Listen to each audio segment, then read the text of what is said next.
Hello everyone, welcome to the 11th episode of Unscripted Dialogues. I'm your host Aditya Sajmani, and today as a guest I have Minahil Tariq. She is a student at the University of Manchester and is the chair of the university's Computer Science Society. It's a pleasure having you on the episode today. Thank you for inviting me. I think it'll be a fun experience for both of us.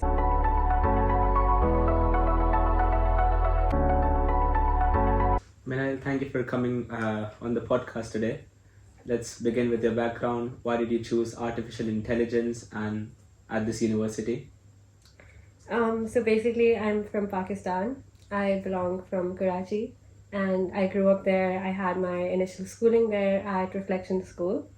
And I guess the topic that we're talking about today is women in tech, so it'll be important to talk about how I got into tech. That was not an easy process for me, especially because in developing countries, there's a culture and a mindset where people believe that girls cannot go into tech, right? And not only that, I was from a family and background where girls did not even complete higher education. So there was a lot of glamour surrounding marriage and weddings, the more cultural type of families. So that's the community that I've belonged to. So my mother, my grandmother, my aunts, my cousins, every female that I grew up watching, they were homemakers. They got married at a very early age. My mother completed her 10th grade. And even as a child, my mom had a dream that she wanted me to complete my higher education so that I didn't have to go through what she did, right? And while I was watching everybody around me not educated, even the men in my family, there is no higher education there. I don't have engineers, computer scientists, software developers, or even doctors in my family. It's mostly like a business type of background. Everybody is into business, retail, or consultancy, that sort of thing. Something that passes down from father to child, or investment based, that kind of thing. Because of the early marriage culture, obviously, people don't spend enough time at university. Girls don't even see university. So, growing up, I didn't have, my only passion was to get to university, get an education. And because my mother worked so hard to educate me, I think during my childhood, I was a very good, hardworking student from the first day. I, even in primary school, I was always involved in role plays, extracurricular competitions. Throughout my school life, I was an A-star student. I was not in the best school of the city, for my O-levels. It was a religious school. Okay. So there was not too much opportunity for me to explore other areas. I was a very intellectual person and used to spend a lot of time on my computer. Never took tuitions. My computer, the internet, Google, YouTube, they were my tutors. Which is how I was the only one in my school who would get all A stars, because our examinations were still on the international standard, right? Because it was a GCSE school. Yeah. And so we did not have any technology competitions. The only computer science that I studied up until grade 8 was how to make a PowerPoint presentation. I spent 8 years of computer science. We call it IT before you start GCSEs. Yeah. Learning how to make a PowerPoint presentation. I'm very good at those. Interesting. But so naturally, I didn't know there was a world of technology. I didn't know programming was a thing. But other than that, I got into every competition that my school was invited to. So there was this spelling bee that we did as a child. It was a dawn spelling bee, a national level thing. Yeah. And I have memorized the Oxford Dictionary of Spellings, which you don't hear from CS people a lot. I might not remember all of them now. And I have also been to art competitions. Obviously, I had to put in hours of effort and go there, embarrass myself with my little watercolor set. Because obviously, I was not an art student, but and I've also done a lot of public speaking. Because public speaking competitions are where schools generally take part in. So I won some awards in Arabic declamation, English declamation. I've been into public speaking as well. But in all of these things, I never found my passion, my niche. I was always a very mathsy person. I was naturally good at maths, and yeah, I was good at studying in general, but math was something that I enjoyed doing. But when I thought about like getting to university and getting a degree, the path that I could see for myself was that I need to do something as quickly as possible, because I knew that I won't have like a lot of time in higher education, right? Because even as I reached grade 8, 9, and we were looking into career options, because that's when you select your subjects, right? You choose whether you want to go to business, science, or arts. That's like the time. And in my family, it is also the time when like a girl is growing up, maturing. There are proposals. People around are asking, when is she getting married? What are the plans for that? Parents are preparing dowry. So it's also that kind of stressful stage. So in my mind, I was thinking, what is the quickest possible path for me to get to uni, get out of uni, and have a degree that I can have something for myself? Because being a homemaker was never my thing, even as a child, and I think that's something fed into me by my mom as well. So I never glamorized the culture that was around me. So I saw law, even though I was like, law is the most low commitment degree, at least in Pakistan. It's taught well. It's something that I can practice from home. I can do consultancy. I don't have to necessarily go to an office. I'll be done in 3 years. Some universities let you do it in 2 years. And that was my future figured out for me. I was like, I'm going to try to do law. And then I was getting into lots of public speaking, more of it. I started this literacy society in my O-level school as well. Again, it was not something I was deeply passionate about, but it was something, I was always a hard worker. So whatever I put my mind to, I could do it. So I was naturally working towards that. I was reading lots of non-fictional books, and that was just what I had figured out. And then I got introduced to GCSE computer science. The very basic, but I was introduced to like programming, and not very advanced programming, but just algorithms in general.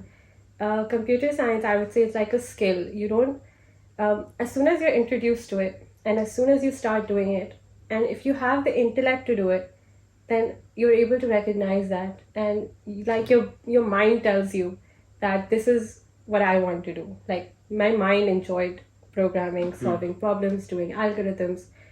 Even though that was a very, very basic level, just my introduction to my first CS textbook, but I really liked it. But this sort of law degree getting person in me suppressed that. And even though I was effortlessly getting like really good marks in it, and at that time there was this GCSE had a coursework for computer science that they would release like 3 months before the exam, and then you had to go in the you had to do the coursework programming, and then you had to go in the exam and answer questions about what you did. But the culture that we have there, lots of tuition culture, like students go for tuition classes after school. So what happened there was, as soon as the coursework was released, it was not the students' job to solve it. Teachers would solve it and then give the solution to the students, explain it, and then the students would go and also give practice questions. And then the students are basically just memorizing the answers and going in the exam and writing them.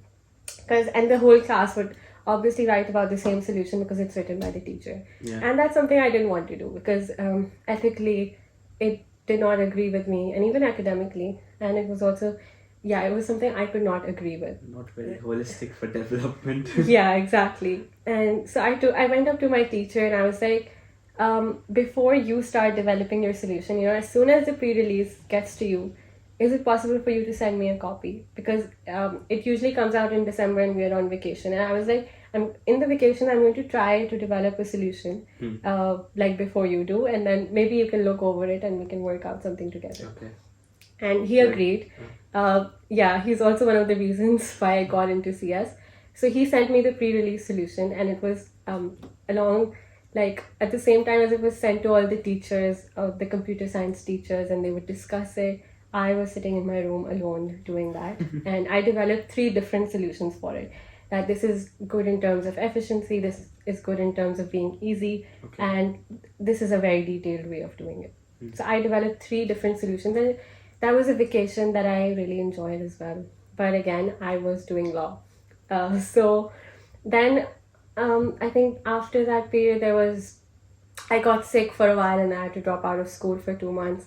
And then COVID came and then we were moving towards A-levels.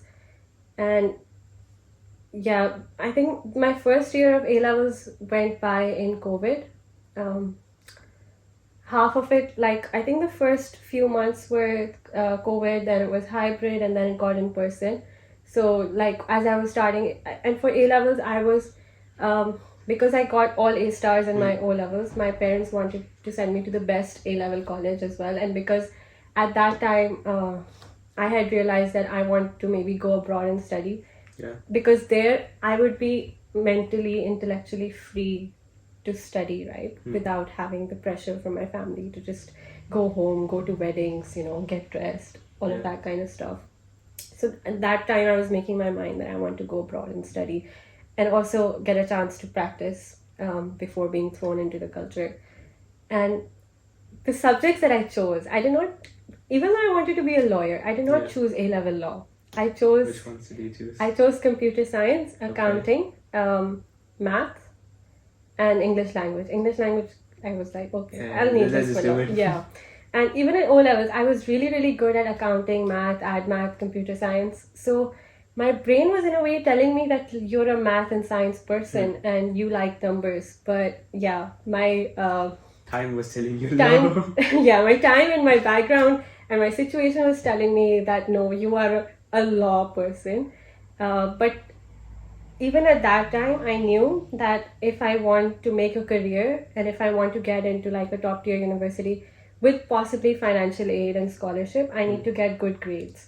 And I knew if I took law, I couldn't get good grades. In A-levels, because I wanted A stars, and because obviously I wanted to continue that chain that I've always had. And I was confident that if I take the subjects that I'm good at, I'm gonna get those. So I think that was nature's way of saving me from law. And yeah, then I started A-levels, and I met with my counselors. I was doing well. I liked the subjects that I picked as well, and I was introduced to A-level computer science. That was obviously a huge step from GCSE level. Yeah. That was where the real concepts came in. The teaching got real because this was like a top tier school, right? This was the best school, and there was a lot of competition around. In my previous school, it was just me getting my A stars and having nothing to worry about because I'm going to manage it, and also getting into every other direction that I possibly could because I had that time. Yeah. But in A-levels, it got like sort of tough, and I also got into a bit of career counseling, but I was still going to do law. And then even though I was really, really enjoying A-level computer science, even the theoretical aspects of it, it sort of fascinated me. And then I entered this, and I think this would probably be the defining point in my life where I recognized my passion. That was when I took part in this research competition where I wrote a research paper called "Can Legal Decisions Be Automated by Algorithms?" It was a law paper, good mix. But it turned out to be a technology paper and an artificial intelligence paper. So when I started the research, and obviously I got into a lot of AI, and I saw the potential that AI had, and I was like, I don't want to be a lawyer when I can develop the systems that can replace the legal system, right? And the legal system in Pakistan and even India or underdeveloped countries like Bangladesh, Africa, South Asia, it's very, very overburdened. I agree. Yeah, and so I was like, maybe the pressure can be released if some of the legal decisions are automated, especially those of punitive nature. And then I got into big data about what work has already been done in artificial intelligence. I got into other areas covered by artificial intelligence, like the Go champion being beaten, the chess, and language models, and the news agents in China that were AI based. Before that, I had no interaction with it. But this law paper got me into AI. And yeah, if I was a law person, then I would be going with the law side and defending the lawyers and saying that no, judges cannot be replaced by algorithms. Algorithms don't have a brain. They cannot sympathize with humans. But that perspective was not appealing to me. The perspective that was appealing to me is developing the algorithm to beat that human. And that's when I realized that I can't do law. I will not thrive. I will not flourish. I have to do computer science. Maybe I should look for a shorter degree that I can do there. Just escape Karachi, just go abroad, go to a university, and get a scholarship, financial aid. And after putting in like lots of effort in that, I got into the bias in big data as well. That was something that I kept researching and reading about afterwards as well. Okay. And my essay won a scholarship to Oxbridge as well. Pretty good. But that was a law course, so I didn't exactly end up traveling to the UK during my A-levels to do a law course. So with my technology knowledge, I won that law research competition. But anyway, that was like the defining point for me.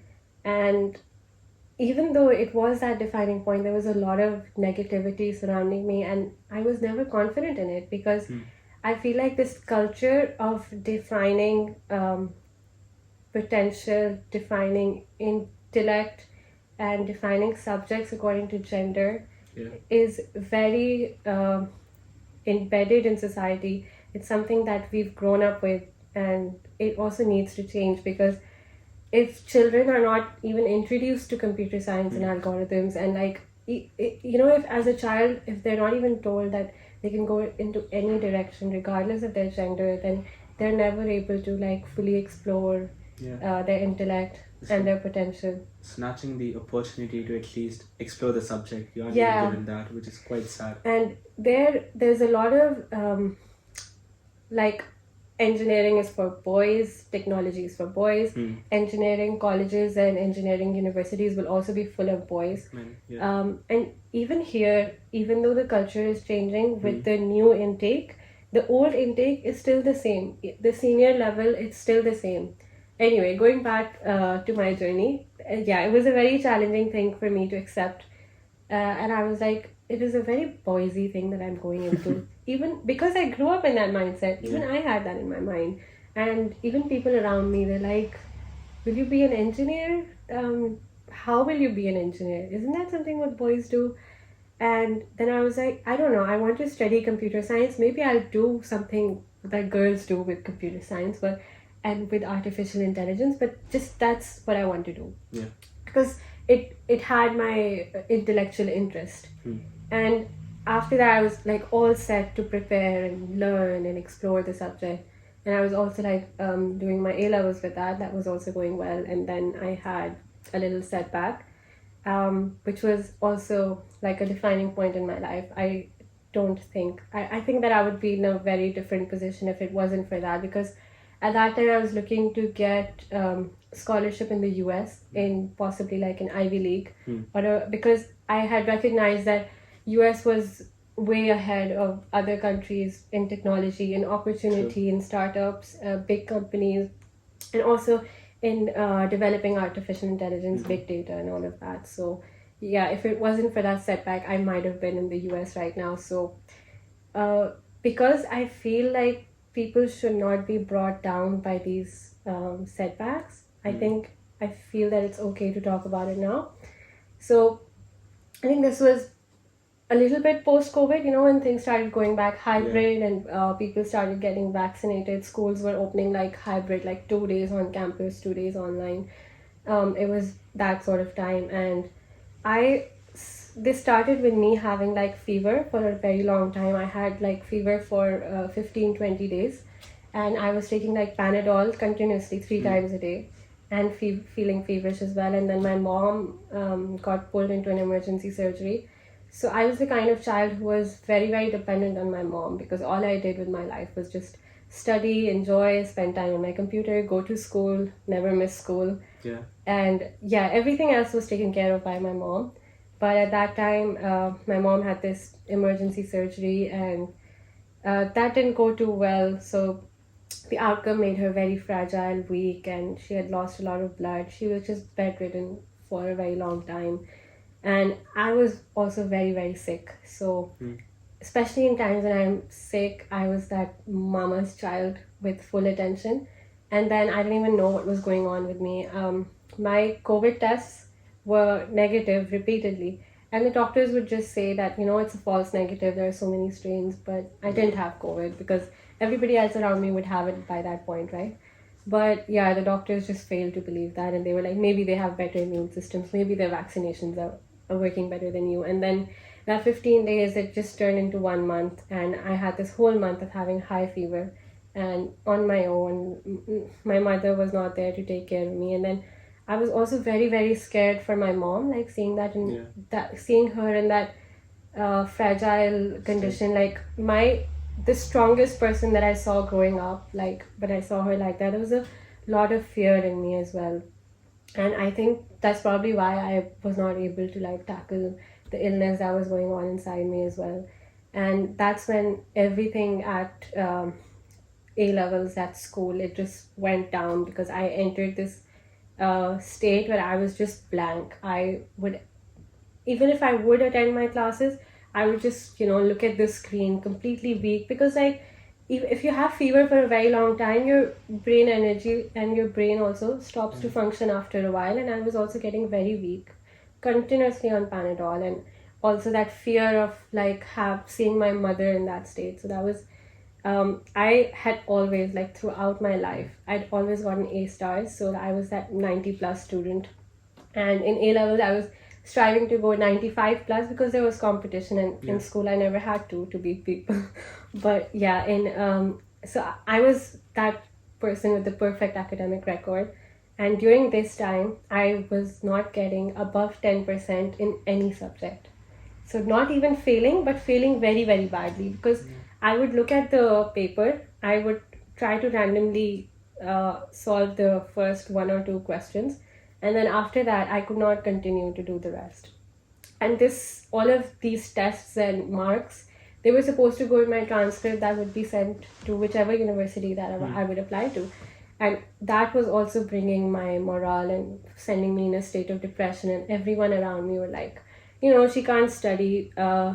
GCSE was just easy level studies. She got it till there. But the right decision is to get girls married off at this point, because they can't handle it. Guys can handle it, but girls cannot handle this level of academic rigor. And now that she's in a top tier school, she knows the real deal and she can't handle it. But nobody was really seeing like the state that I was in. My fever, I was also trying not to make it too big of a deal, because my mother was the one who needed more of the attention there. And I was getting some blood tests done, but they were just inconclusive, and I was just continuously in fever. So yeah, that was like a setback. And after like a while, when my mom got better and I got better and I recovered, I had this huge backlog, and especially my grade sheet that I had to recover. So in my mind, I was like, if I need to apply to the US, at least in my school, where there's 300, 400 people in my class, I have to get rank 1. Otherwise, even if I'm not even rank 1 in my school, or even like the top 5, then there's no way that I can get a scholarship in the US. And at that point, my entire focus and my entire hard work that went into improving and covering up my grades and like the academics that were going on, because I had to bring that 10% back to 95 plus. So there was no room for error. I had to perform flawlessly in all of my exams, tests, everything to get that 95 plus and rank 1 back. So it took a lot of commitment, effort, but by the end of the year, I was able to get to rank 1. I had very tough competition with this one guy. If you're watching this, consider it as a shout out. But so I think in math, I wasn't able to, but the other 3 subjects, I was rank 1, and that was still good enough for me. I got my A stars back, and my transcript was now ready to send off to universities. And I had applied for computer science and artificial intelligence, because at this point I knew what I wanted to do in life, regardless of what my circumstances were, regardless of what was happening around me. And I feel like being in this new school and seeing, because everybody there was studying, they were not from the background that I was from, that also gave me like confidence. Different exposure to it was like a more exposure away from home. So in my second year of A level, like I said, I applied to become the chair of the Life Tech Society, So previously there was a female and one male chair, and in my year, no girl was in that society. Okay. Before my year, there were a few people, but in my year there was no girl in that society. Even the girls that were studying computer science were not too much into it. They would just do it to attend the classes and get done with the subject. But I applied and I got selected as well. And the reason why I wanted to become to chair that society alongside my A levels, which is very tough at this point, was because it was very, very difficult for me to find computer science, to find my potential, to sort of find my passion. And I wanted other girls to see my face, to see me doing it, and feel like it was okay for them to do it, and to make them want to try as well. Yeah. And changing that image of coding and CS being a guy's thing. Yeah. So that's why I wanted to chair the society, and I feel like that was a harder journey than it was to chair the society here, because it's much easier. But there, when I became chair, I heard from a lot of people outside that Litech is going to be really bad this year, because the chair is a girl. What can you expect? But yeah, I wanted to kind of break that as well. So I think earlier when I started off, I got in touch with companies abroad in the US. I got in touch with Microsoft, IBM, employees at Honeywell. And there was this girl that really inspired me. Her name is Mariam Segai, and she won a competition on her engineering research. So I think she's now in Stanford. She used to study in Canada. I got in touch with her as well to conduct a workshop for the students in my school. And I wanted people to get involved in things other than just what they were studying in the textbooks, because there's a world of technology way beyond that. And I felt like talking to these people, working in that level of organizations, coming from backgrounds like ours, that would be helpful. So I had these webinars. There was attendance. Slowly, by looking at me, I think the class below me, because I was interacting with them as a senior, so a lot of the girls were inspired to join the society, and they were also actively working for the events and learning in my workshops. And I felt like I made a real difference there, because a society that didn't have girls to begin with now had a lot of them. And especially because I was a girl, more girls were comfortable working with me as well. So my teams had a lot of them. And that was what I consider an achievement. And then I wanted it to go beyond just my school. So I introduced this computer science competition where it was for young individuals, not university level, just GCSEs, A-level level. And that was also something very difficult to propose, because my school had never, even that top tier school had never done that. Nobody had done that. There was no computer science competition or no coding competition for young children where they could come prepare for. And like I said, growing up, I would go into every competition that they were doing, regardless of whether it was arts or spelling or speaking, whatever. So if there was a CS competition, I would have gone to it. So there wasn't. And then I introduced that. There was no funding, so I had to raise that through sponsors. I had no idea of what sponsors are, how to get sponsors. And yeah, that was something that I had help from my team and my patron as well.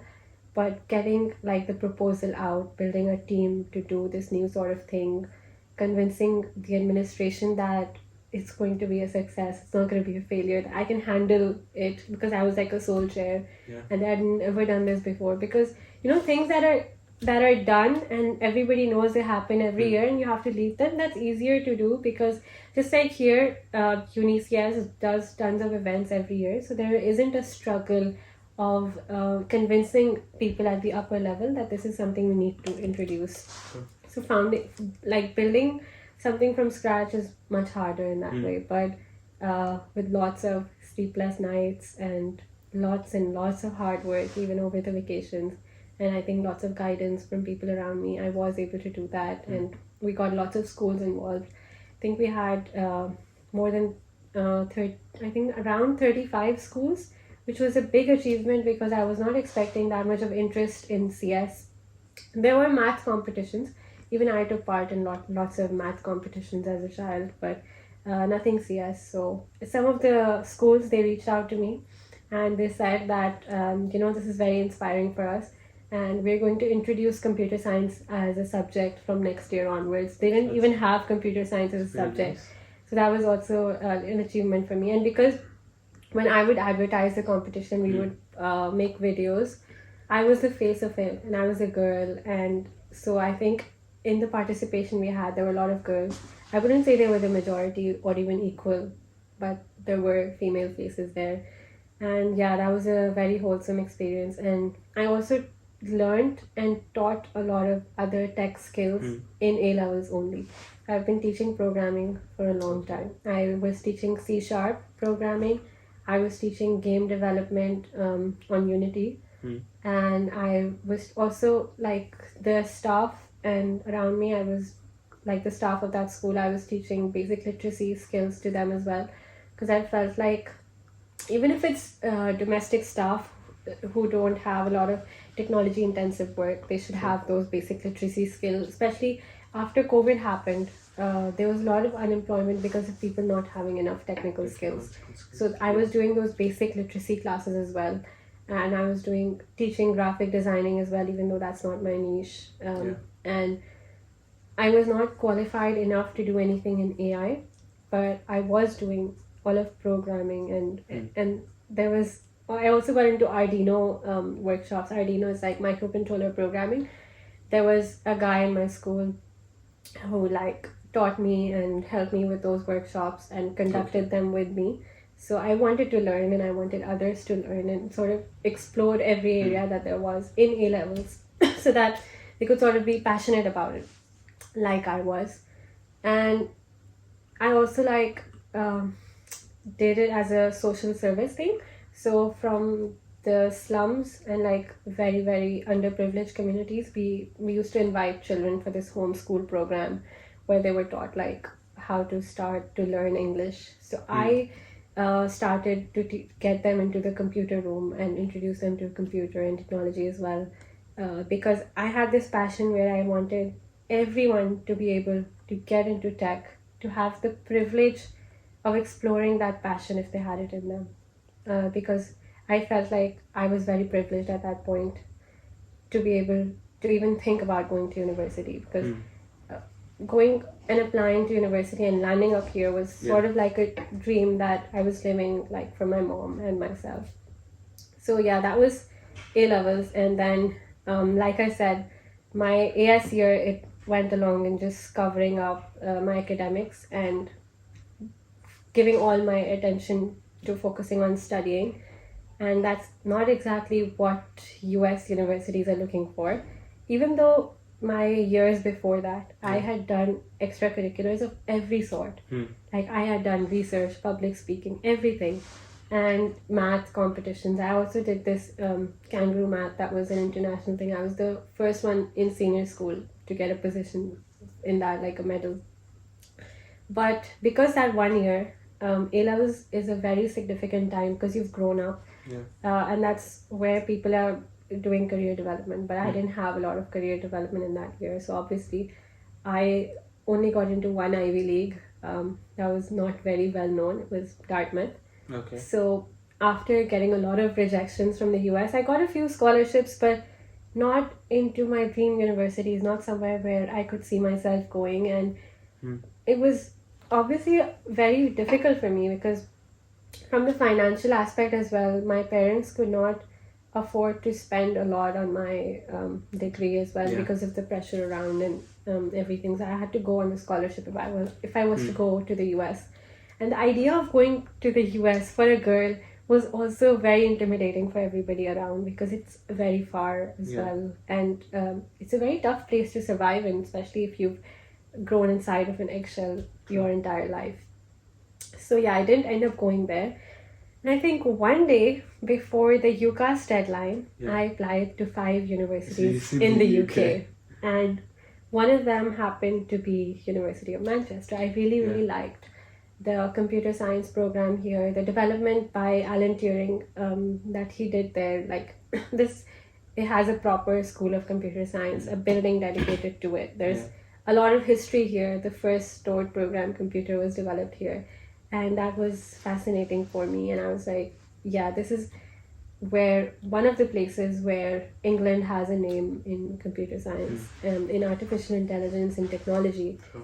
And other than this, I had to fill my 5 choices. I also applied to Edinburgh. I got into all 5 of my choices. And for Edinburgh, it was like a 4 years degree. Like I said, I didn't have a lot of time. I was still in that mindset of where I didn't know if I could still go to university. So I didn't go for Edinburgh because it was 4 years, even though I really, really wanted to. Not because it is somewhere I dreamt to be, because it had very good global rankings. Like it was in the top 15, I think, globally. So I was like, if I've got in, then I should go there. But I didn't go because it was a 4 years degree. So I ended up coming to here, which is a 3 years degree. I was like, it's the shortest that it can get. And we didn't get our A-level results. So this was also a very stressful period for me. There were some things going on at home as well, which were stressful. And A-level results, they come out mid-August. And I had to be here mid-September. And so yeah, the visa and the application and the offers that you get from the UK, they obviously can't take you without results, right? So they're conditional. And I was sort of confident that I would obviously get in, but then that confidence, as time passed, it kind of starts to shake. Will I get those? Even if I get those, will I be able to go? You always have these thoughts. Yeah, so you always have these thoughts. And it was very last minute when I finally got my offer and from the University of Manchester. I confirmed it immediately and went through everything. And yeah, I just finally made it here. And that was like also, I just sneaked out of the country because my dad could not get his visa at that time, so this was a very, very tough conversation for everyone around. That one, she is going outside the country like nobody else has ever done, and like a girl is going to live in a university on her own, and then without anyone. So yeah, that was. It took some time. I found out very last minute as well, because my visa came 5 days before my flight, so. It was very last minute, and yeah, I made my goodbyes, and because everything was done, I was like, there's no turning back now. Yeah, here I am. And so when I came here, the environment was much better. I could see girls, not too many. And here, I think in some engineering faculties, it's still, there's a lot of gender bias. Not because they're not taking girls, but because girls are not necessarily applying. Fair enough. And because growing up and like from their backgrounds, there isn't enough opportunity and enough encouragement for girls. Like, I feel like even with the other side, boys and men are generally appreciated more if they go into engineering, because it's also some sort of standard that is set for them as well. Like for them, it's harder to go into art disciplines and like things that it's easier for us to go in. So I think it works both ways. I think it's two ways, because like the STEM majors are more dominated by men. Normally social sciences are by women. Yeah, by women. And men are all... It's harder for men to go into social sciences. I do social sciences. Oh, okay. I don't know how hard it would be for you. So to get into STEM, very much. Oh, yeah. Yeah, I mean, it also depends on what you're interested in, what 100%. You're good at, and what kind of speaks to you, and what your brain enjoys doing as well. I feel like if you force yourself to do something, if I was doing the law degree right now, I would be the most depressed person hating my life. So yeah, I'm glad that I didn't do that. I hate reading. So I like programming, I like math. I don't like reading dense sociology texts, which is something that I would have had to do. True. So yeah, I like to read about converting human behavior to computers rather than going into the history of human behavior. Yeah. I hated history as a child, but yeah. So I'm glad I'm in technology. And when I came here, it was a very nice start. I was doing well. It was a very good, enjoyable program. And yeah, like I said, there was opportunities here for me. And I went to IT is not for the boys. The program. How was that experience? So I think it was it was a very, very good experience. It's something that I really, really needed because it was an eye-opener. It was a very strong motivator for me. So there I went for the first time in my life, a tech event. There were girls all around achieving, having passion, wanting to do something in computer science. In Kilburn, you don't get those feels a lot. Okay.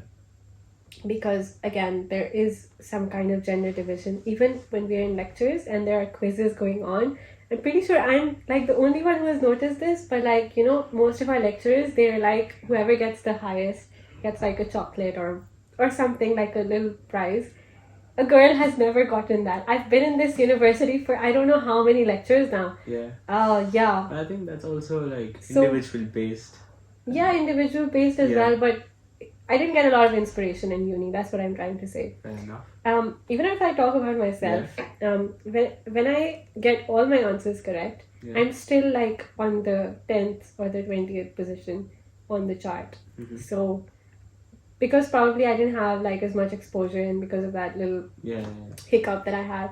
So if I was like a guy and introduced to technology from an early stage, and if the expectation people had from me was to go into engineering and STEM, and I knew that it is certain that I'm going to get into education, get a degree, it would have been different. But yes, I wasn't getting exactly inspiration from around me. But that IT is not for the boys. That was the place where I saw women in leadership positions with their feminine circumstances. Regardless of that, they were leading. They were software engineers. They were in top positions as well. And I feel like Booking.com is a place where they're starting to change that. They're starting to create some sort of equality. Inclusive. Yeah, making it inclusive.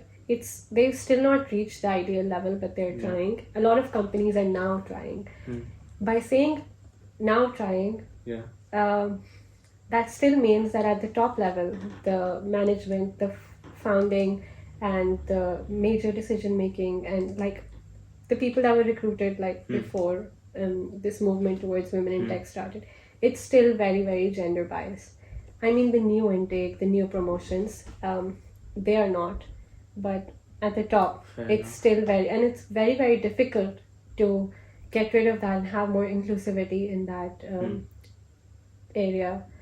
I also got to think about this more when the VP of engineering at Booking.com like admitted that himself. At first, I used to think that maybe it's a me thing, but then he was like he's striving to get more women, but obviously to get to that top level and replace them, not exactly replace, but just make it more inclusive, it's going to take time to get like the same level of opportunity for women. And that kind of was very motivating for me. And after that, so there were some workshops there, and this speech that I heard from that female speaker, it brought tears to my eyes. Like, it was so relatable. And I think we as women are very relatable for each other when we try to enter disciplines that we usually can't, right? Here it's much easier. And then I started to apply for, I think, summer jobs in March of the first year, and I was also in the UniCS events team. Very low commitment because I was not in the committee at that point. I was just like a first year team member, and I was applying for jobs, and then I decided to do a job at my university in the IT services. It was a very quick process. There had to be an application where you had to write like essays, and then there was an interview leading up to it, and then like 2 days after the interview I heard back and I got that job. It was not the most like exciting or the high level. I mean, I was happy and excited to work within the university because as a first job, that's also something my parents were more comfortable about with regards to transport, with regards to being a girl working in office and all of those things. But with regards to the position that I had, it was in IT. It was not software engineering, not AI development, not data science. And being there in IT services, I tried to write my little Python scripts to automate some processes. And I wanted to be like very enthusiastic and learn from people in higher positions. Because even though I was just an intern, this was the first time that I was surrounded by professionals all around who were running the university's IT basically. So I wanted to like prove my skills to them. I don't want to put off people who want to work in IT, but there is a lot of bias and lack of inclusivity within our IT services. It was very, very difficult for me. But so basically I started with writing some Python scripts for very processes that were very simple and repetitive and that were being done manually. And I was like, the Python script was one page and it could prevent a human from sitting there and typing for 30 minutes to 1 hour because improve the efficiency of the work. And basically just throw in some coding here and there. Just something that I enjoyed doing because there wasn't a lot of coding that anyone was using. There wasn't any automation. They were just hiring more and more people Employees. to do more and more manual work. So I was trying to do that. And in doing that, so basically there were two instances where I tried to get a mentor and build myself professionally and like grow and learn in that space. In the first experience, the outcome was that I was asked out for a drink because I was a girl. So if I was not a girl and if I had tried to make the same efforts, I would have been seen as an employee that was working hard to get like more work, to get more appreciation, to get a better position. And because I was good in tech, because I'm a guy, I would be good in tech, right? But yeah, the outcome was not that. And so I had to step back because being from the background that I am in, that I've come from a very conservative mindset, from a very conservative background, that's something that was completely off the limits for me. And I was like, this is not on. And even I took one little step back, but it still kept on going from there. I was exactly not out of it. And because obviously I had made an effort to stand out, show, like try to do everything that I could get my hands on, try to improve some new things over there. But yeah, then I had to take further steps back and just pretend that I didn't exist and just get lost with little work here and there. And yeah, I just had to take those steps back in support and like keeping my morals like on top of my work aspirations. So yeah, that happened and that time became boring. And then I had one more opportunity.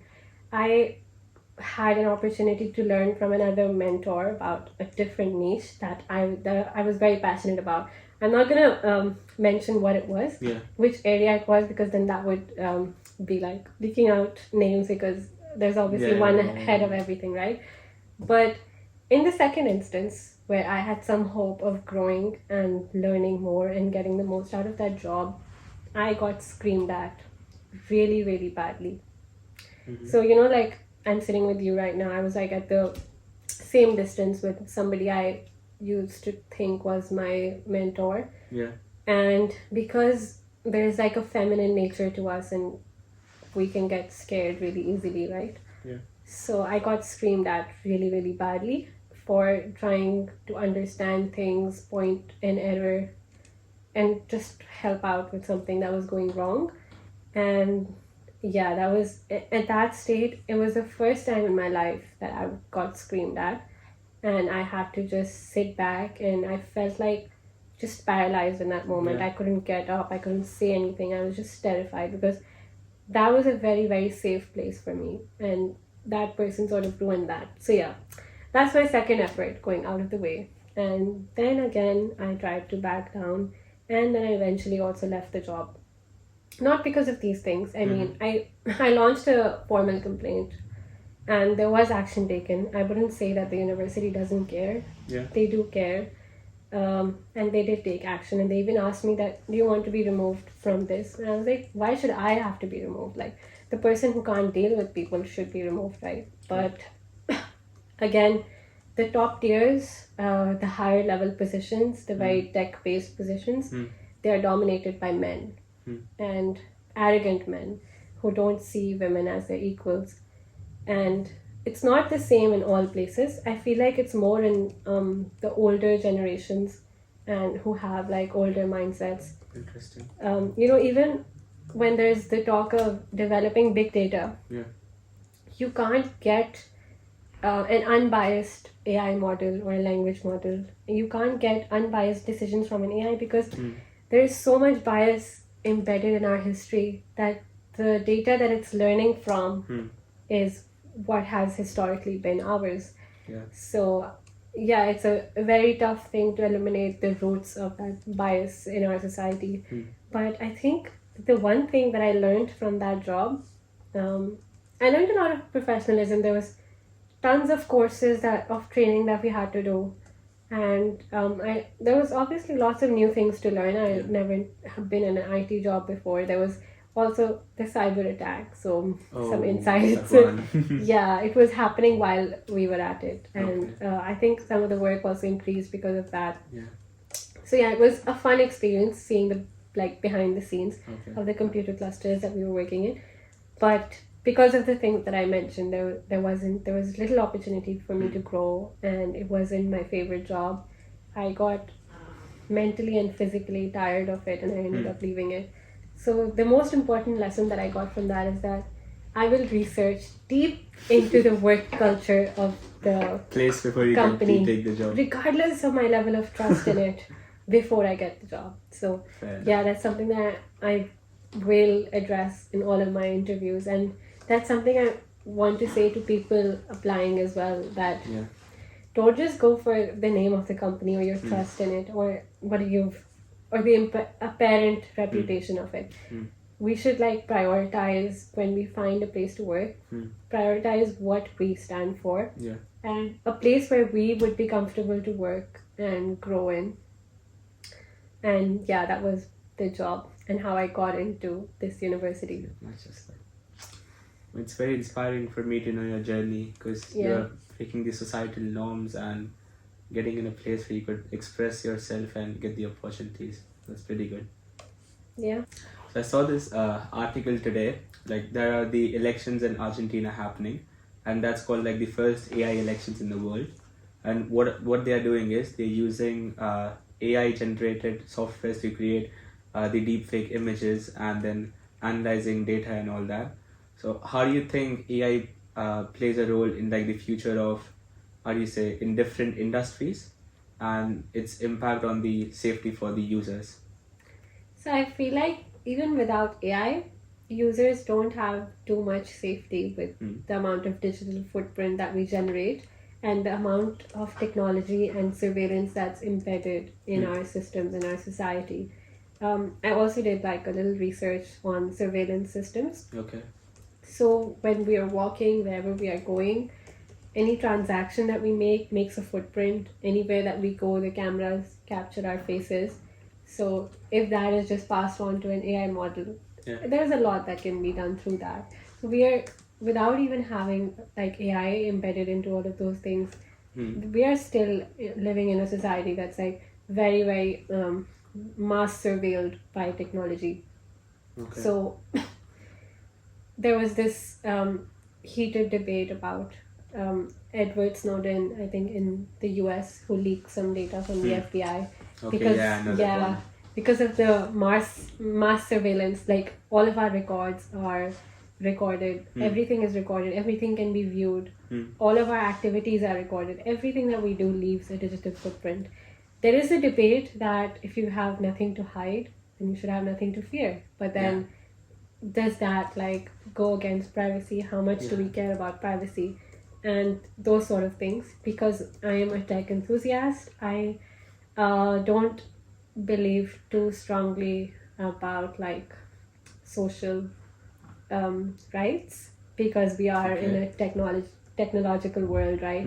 And to develop the technological world more, and for basically going forward, to implement more AI, more automation, it is necessary to get data in every way possible. And I also feel like it makes society a better place when they know that there is some level of surveillance, even knowing that your actions are recorded, that there is a justice system that's heavily heavily like implanted, and that you are being surveilled, that you are being watched, then it's you also have this sense of accountability to it. But if you knew that there were no cameras, nothing is being recorded, there's no high level control. Some people would feel that too much control is not the best way Definitely. of government and of life and of society. But then again, there's also a perspective of crime control. And as technology evolves, and as this level of mass surveillance is possible, and AI analysis and image recognition and all of this, it is also possible for the other side to do it, right? Where there's this one side of crime control and government implementation and ruling, and there's this other side that wants to bring it down. And the criminal side, they have access to more and more resources. True. As we go forward in developing our systems, the people wanting to bring it down, the crime agencies, they have better and better technology to hack into systems, to conduct mass robberies and all of that sort of things, and to even like make elections rigged. So I feel like, and especially where like in elections, which is something that is a very, very repetitive process and a very large scale process where there's lots of voting involved, counting. It's very manual. So I feel like it's a good initiative, and it's something that's definitely going to bring more efficiency. Save the resources. More efficiency, and obviously a machine does not make mistakes in counting like humans as well. So with efficiency, we're also achieving better quality and correctness. So I feel like that's a good move towards more efficiency, more robust systems, and also a trust that people can have. Because you can buy people to make mistakes in counting. You can shift paper votes here and there. I mean, realistically, you could do that with technology as well. But I feel like when something is being given, like when accounting is being done by a machine, and there is sufficient evidence in the history recorded, I feel like there should be more trust. I mean, there's still ways to fake that, but in a way, I get your point. In a way, there is more trust in that as well, and more correctness and more robustness. But at the same time, let's say with the evolution of deep fakes, it's very difficult for the people to know what is true information and what is false. So what is your take on that? I feel like with true information and false information, it is an ethical question of false information being generated again and again. I mean, we saw on the news this one time that the fake message from a pope. So I guess in that instance, it is important to know and trust your sources, where the information is coming from. I mean, I would not just see anything on social media and trust it. And we know that the organizations that we place our trust in and that are accountable to something, they will account for anything that is fake or a duplicate or AI generated. So it's a matter of where we put our trust in, even without AI generated images and fake content. Just Google in itself, you can't just look up anything and read anything that's written online, because it's an open space. Everybody has access to resources. So your trust, your personal research. I feel like before believing in anything or forming an opinion on anything or watching anything, it's very important to do your own research, take your own principles, perspectives into account before like believing anything or placing trust in anything as well. And if and when we feel that something is not going right, there's always ways to lodge complaints and find evidence and just bring it up to authority, especially like here. Especially here, there's an open space to talk about. There's authorities that you can go up to, and even if you can't, at the most basic level, you can tell yourself what is right and what you can believe in and what the sources are and what you have researched and what you believe in. So you need to develop mechanisms to counter the faults That's what I took from the discussion. Yeah, That's personal that's mechanisms, yes. Yeah. And even the companies at higher levels, they also need to have mechanisms to determine what is fake and what is not fake, and to ensure that the data that is being or the information that is being presented to and shared with their users is trusted, is trustworthy. It has gone through rigorous checks before it's gone out. Like recently, we were all faced with this cyber attack, right, in the university. Again, there was nobody knew what information is right, whether to trust the what information the university is giving you or what information the hackers are giving you. And in that instance as well, I would say that even for the university, like we saw that they didn't make a clear statement about exactly what was going on before they knew themselves.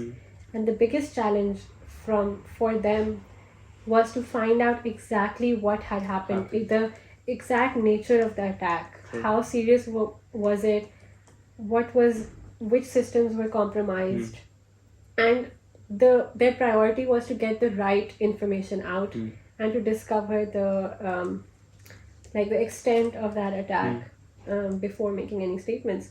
But hearing from people around, because of the emails that were sent by hackers, I got one. Yeah, I got one as well. People were believing them more than they were believing the authorities, more than they were believing what they were seeing. True. I mean, did you see walking into computer labs a screen saying your systems have been hacked? No, right? Did you get logged out of your accounts? No. Did you have password threats? I mean, for me personally, when I joined this identity theft, this insurance that we got from the university, there were a few threats on my list, but I wasn't I was a little concerned. But after changing my password, they were no longer there. So it was a me thing. It wasn't an attack.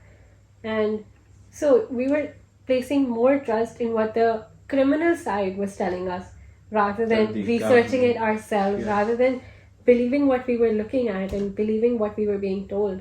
So yeah, that just comes down to having your own mechanisms and placing your trust in the right authorities as well. Which is true. How's the leadership of the UniCS society going? Yeah, it is a very big society. There's like an executive committee and then a committee, and there are lots of events. There's lots of funding as well. It's definitely way bigger than the society that I shared before. Okay. But with that, because it's department supported, because it has been developed over the years and it has existed like forever, and there's like a very well defined hierarchy, and it is in the leadership of amazing people. So it's not no, other people as well. I mean, there are lots of leadership positions. I am the chair, and then I have a co-chair, and then there's an executive committee where we have a treasurer, a secretary, and then there are lots of teams under that. Every team has like a team leader, which is also like committee positions. We call them officers. There's a lot of leadership there. So here, it's not me putting in direct technical effort like I did before. So it's definitely like a very different experience where it's me managing the leaders and making sure everything is going smoothly, helping out in all aspects. Like recently we had our Great Uni Hack. I followed that. Yeah, the major event. That's our biggest annual event. This year we are trying to do another hackathon as well. So we are trying to bring back Student Hack. So historically, UniCS had 2 annual hackathons, Great Uni Hack and then Student Hack. So whoever's watching this, be sure to apply for Student Hack, and we'll probably give more information about that later. So we got like 500 applicants for UniCS Great Uni Hack, but we had space for only 200. So it was very sad that our acceptance rate was about 40% or less. Which is why we want to do another hackathon and give people like another opportunity. There were, but I think this is a very good position for my professional growth. True. Because the interaction that I have with sponsors, with management, and with going over plans, and there is obviously a lot of responsibility. With this, I'm tackling my academics. I'm also taking a part-time job at the university. That's also like sort of a technical project. Yeah. It's about like using digital annotations to improve student experience in academics. Like Yeah. that's the project that I'm working on. And The then learning partnership one. yeah, Yeah. I have a staff partner at the university, Okay. and like they pair you with a staff partner, and then you can work on their project with them and give them your perspective and like your analysis as a student. And obviously they also need help with the project. So with that, my academics, sometimes the ups and downs in my head. So UniCS, it's a very very overwhelming. Sometimes I find that I don't have any free time on me because we have so many meetings, sometimes with some sponsors that want to meet the chairs. There are committee meetings. There are so many issues that pop up. Like there was this last minute issue with the hackathon that I even made a statement about on the day. So yeah, it can get really really overwhelming and stressful at times. But being in a committee with very supportive people, I feel very fortunate. I also feel that being chair of UniCS is something that I am proud of because it is somewhere that I wanted to see myself going, like being a leader in technology in some form or fashion. And I feel like it is going in the right direction for me. And even though the events that we do are more of career building, social events and partnerships with our sponsors, I feel like that's very very beneficial for all our members. Because this year I also came up with the idea to introduce more sponsor events where we're doing like mock interviews, so that all the companies that are sponsoring us, they're basically also the companies that want to hire from the CS community, right, at the University of Manchester. That was also something I shed light upon in my sponsorships training that I gave earlier on. So to get them to interact with sponsors is like beneficial for both ends. So we're doing 100%. Mock interviews and panels and just like a social when you get in touch with them, because the technical recruiters there also say that one side is your technical skills, how good you are at coding, how you are, how your technical skills are, but your soft skills and how much they think you align with their culture, how much they know you, and your willingness to take part in their activities, to get to know them. It shows your commitment and sort of paves your path for getting employed at like a top level company like we have for our sponsors. And the fact that they're willing to set aside a budget to fund these academic societies like ours shows that they're a company where you can go and flourish at, because they care about you from before you are employed. So I feel like the culture of the employee well-being is good.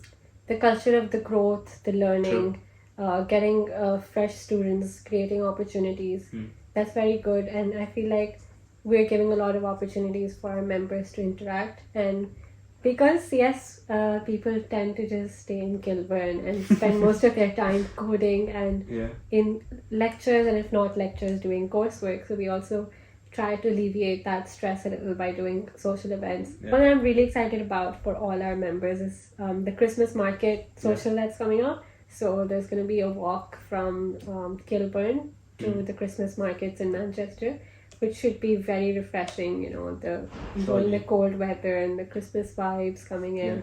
And then there's also Christmas dinner accompanied with that.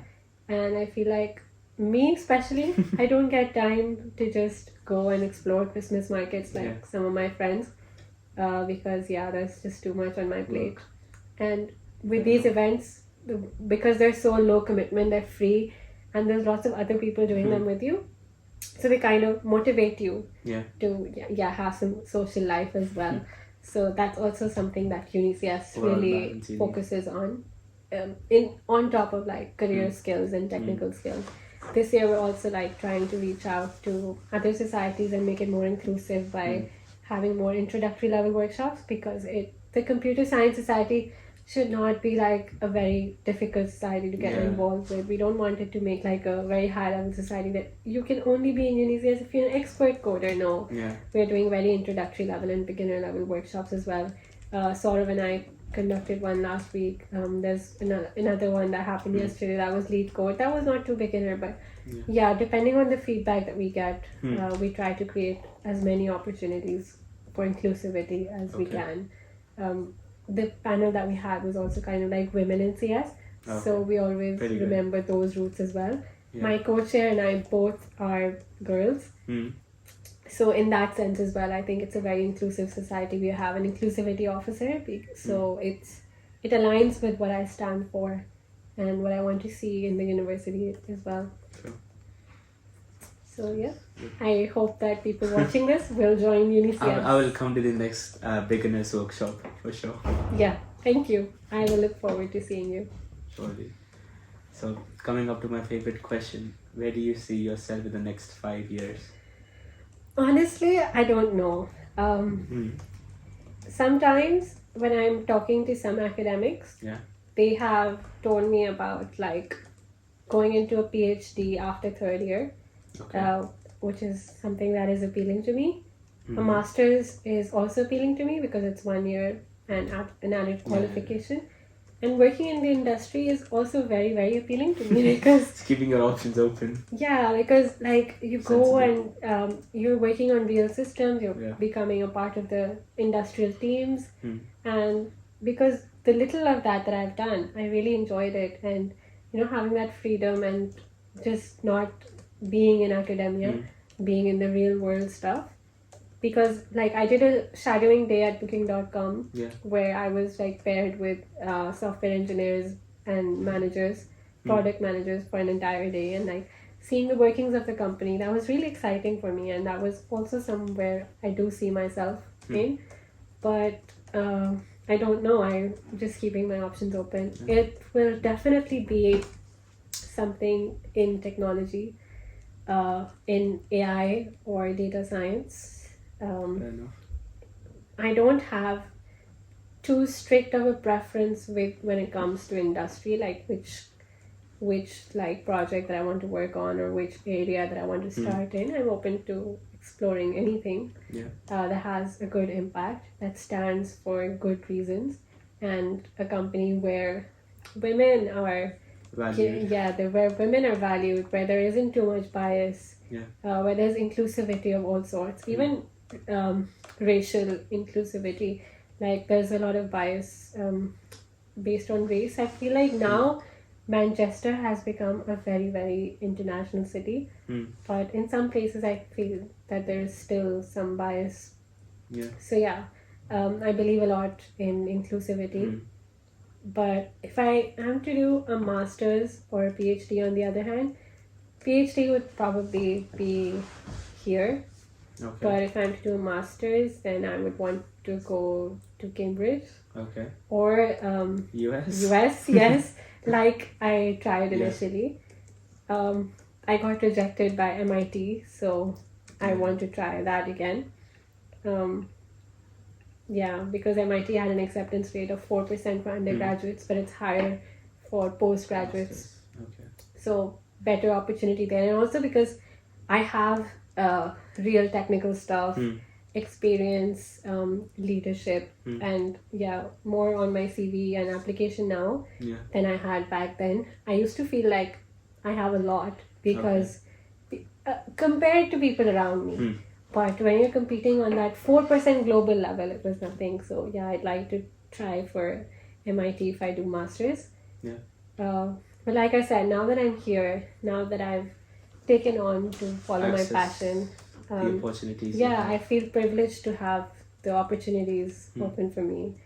So I'm still not sure about exactly where I want to be. It's pretty ambitious.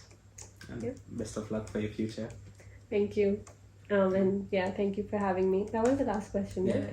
Oh, okay, I just ruined my thank you, but anyway, thank you for having me. It was fun talking to you, and I feel like when we go over what we've achieved in life, that is not only something that helps people listening, but it helps you as a person as well. because it's good to reflect back on what you've achieved and how far you've come once in a while as well. So yeah, thank you for having me. It was nice talking to you. Yeah, it was a pleasure having you on the podcast. Thank you for watching. Please like the video, subscribe to the channel, and if you're a student, attend the UniCS events.